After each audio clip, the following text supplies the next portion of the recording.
अस्सलाम वालेकुम। कैसे हैं आप सब लोग? उम्मीद करती हूँ खैर आफियत से होंगे। जैसा कि आप सब जानते हैं कि हमारी तैयारी जो है वो सक्खर IB टेस्ट के हवाले से और SPSC लोकल गवर्नमेंट जॉब्स के हवाले से चल रही है। तो एवरीडे साइंस भी वो पोर्शन है जो दोनों टेस्ट में कॉमन है, जो कि सक्खर IB के लिए भी आएगा और SPSC लोकल गवर्नमेंट जॉब्स के लिए भी एवरीडे साइंस का पोर्शन आएगा। तो उस हवाले से जो मुझे अहम MCQs लगे उसके हवाले से मैंने आज ये वीडियो बनाई है और इंशाल्लाह ऐसी जो है कई वीडियो आगे भी आपको देखने को मिलेंगी। तो आइए चलते हैं आज की वीडियो की तरफ।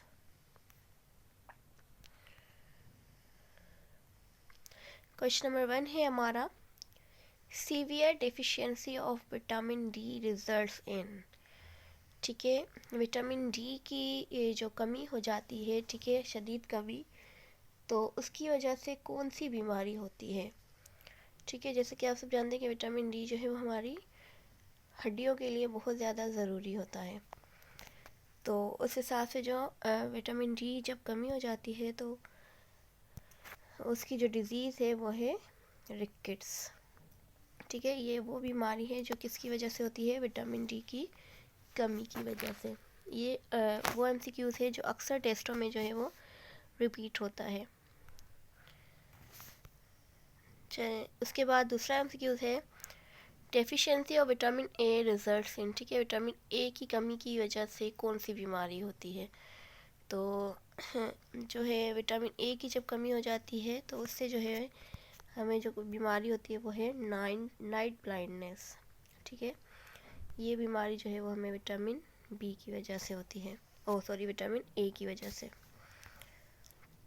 उसके बाद है रेडियो एक्टिविटी। ठीक है, रेडियो एक्टिविटी किसने डिस्कवर की थी। ठीक है, तो उसका जो है हमारा सही ऑप्शन है ऑप्शन सी, बेक्रेल। ठीक है, इसने जो है ऑप्शन सी जो है वो हमारा सही है, बेक्रेल ने जो है वो रेडियो एक्टिविटी डिस्कवर की थी। क्वेश्चन नंबर 4 है हमारा, the unit of pressure is. ठीक है, प्रेशर का यूनिट क्या है। ठीक है, जैसे कि हर चीज़ को देखें, नापने का कोई ना कोई यूनिट होता है। जैसे हम कपड़ा मीटर में नापते हैं और चीनी किलो में नापते हैं, तो इस तरीके से प्रेशर को किस चीज़ में नापा जाता है। तो प्रेशर का जो यूनिट है नापने का वो है पास्कल। ठीक है, SI यूनिट। ठीक है, SI, ये बात ध्यान में रखिएगा कि जब SI यूनिट पूछा जाए प्रेशर का तो वो हमारा पास्कल है। नेक्स्ट है हमारा, the most abundant element in the universe. ठीक है, वो कौन सा एलिमेंट है जो कायनात में सबसे ज़्यादा पाया जाता है। ठीक है, मतलब जो सबसे ज़्यादा इस्तेमाल हो रहा है तकरीबन हर चीज़ों में, तो वो है हमारा हाइड्रोजन। ठीक है, हाइड्रोजन अगर देखा जाए तो यूनिवर्स की हर चीज़ में जो है वो कहीं ना कहीं हाइड्रोजन पाया जाता है। जैसे कि वाटर है और सन है, स्टार्स है, जितने भी तकरीबन दुनिया कायनात के अंदर जितनी भी चीज़ें हैं उन सब में तकरीबन हाइड्रोजन जो है, पेट्रोल है, इन सब में हाइड्रोजन की तादाद लाजमी होती है। नेक्स्ट है हमारा, the most abundant element in the earth's crust. ठीक है, अर्थ की जो एक लेयर है क्रस्ट, उसमें सबसे ज़्यादा एलिमेंट कौन सा है। तो इसका जवाब है ऑक्सीजन। ठीक है, अर्थ क्रस्ट में अगर पूछा जाए कि सबसे मोस्ट अबंडेंट कौन सा है तो वो हमारा ऑक्सीजन है। अगर यूनिवर्स का पूछा जाए तो वो हमारा हाइड्रोजन है। फिर है, the average adult has a blood volume of about 8 litre. ठीक है, एक अडल्ट के अंदर जो है वो ब्लड कितने लीटर्स होता है। ठीक है, तो यहाँ पे इसका करेक्ट ऑप्शन है 5।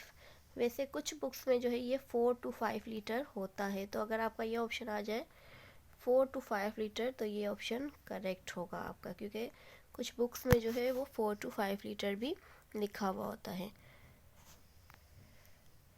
उसके बाद है, द सन इज़ अ। ठीक है, सन हकीकत में क्या है। ठीक है, स्टार है, एस्टेरॉयड है, प्लानट है या मेट्रॉयड है। ठीक है, तो सन जो है वो क्या है, स्टार। ठीक है, सन स्टार कहलाता है, सन भी एक किस्म का स्टार है। उसके बाद है हमारा, a device which converts chemical energy into electrical energy is called. ठीक है, इनमें से वो कौन सी मशीन है, कौन सी डिवाइस है जो केमिकल एनर्जी को, ठीक है, केमिकल्स को जो है वो तब्दील करती है इलेक्ट्रिकल एनर्जी में। मतलब वो केमिकल्स के ज़रिए हमारे लिए क्या पैदा करती है, एनर्जी, इलेक्ट्रिकल एनर्जी। तो जनरेटर जो है नहीं हो सकता। उसके बाद मूविंग कॉइल मीटर, ये भी नहीं है। और फिर है हमारा क्या, मोटर, ये भी नहीं है। उसके बाद डी जो है वो हमारा है बैटरी, ठीक है। बैटरी क्या करता है, ये केमिकल एनर्जी को किस में कन्वर्ट करता है, इलेक्ट्रिकल एनर्जी में। देखिए बैटरी के अंदर क्या होती है, केमिकल एनर्जी होती है, और फिर उसको जो है वो किस में कन्वर्ट करता है, इलेक्ट्रिकल में।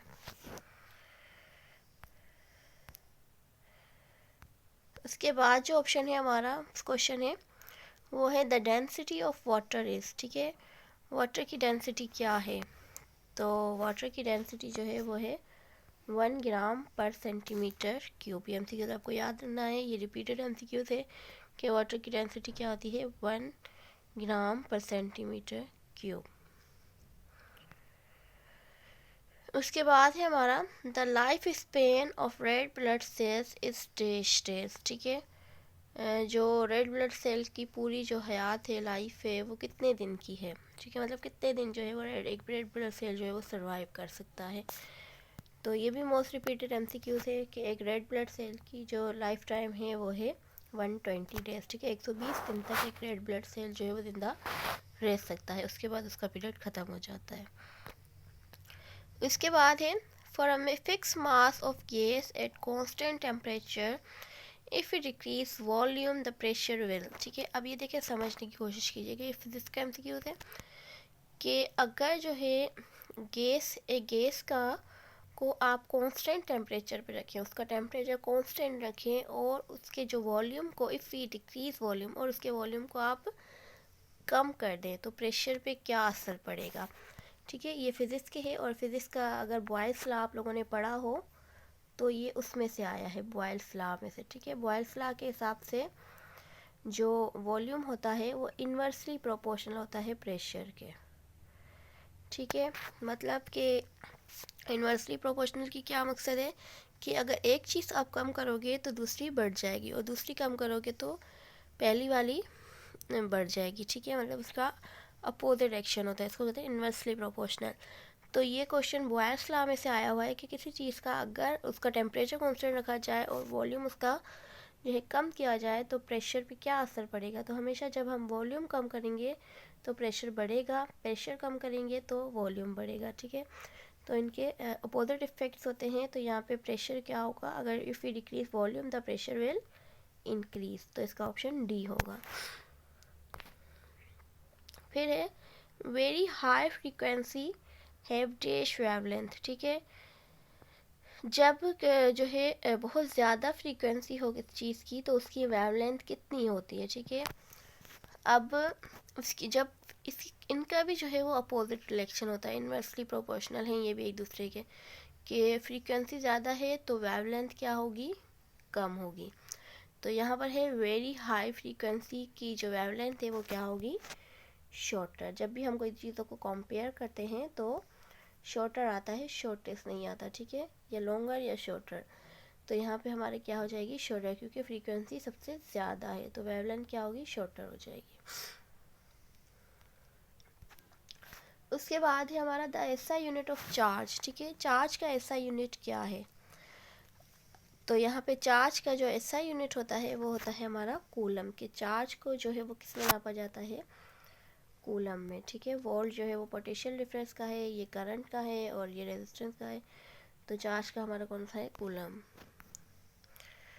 फिर है हमारा मिल्क कंटेन्स वाटर, ठीक है। मिल्क के अंदर कितना वाटर होता है नेचुरली तौर पे, तो उसके अंदर जो है वो नेचुरली तौर पे कितने वाटर से बना हुआ होता है, वो जो है 80% वाटर से बना हुआ होता है, ठीक है। नेचुरली तौर पे उसके अंदर 80% वाटर होता है। तो ये था मेरा आज का लेक्चर एवरीडे साइंस के हवाले से। उम्मीद करती हूँ आपको समझ में आ गया होगा। अब तक अगर मेरे चैनल को सब्सक्राइब नहीं किया तो मेरे चैनल को सब्सक्राइब कीजिएगा, मेरी वीडियो को लाइक कीजिएगा और ज़्यादा से ज़्यादा शेयर कीजिएगा। अल्लाह हाफिज़।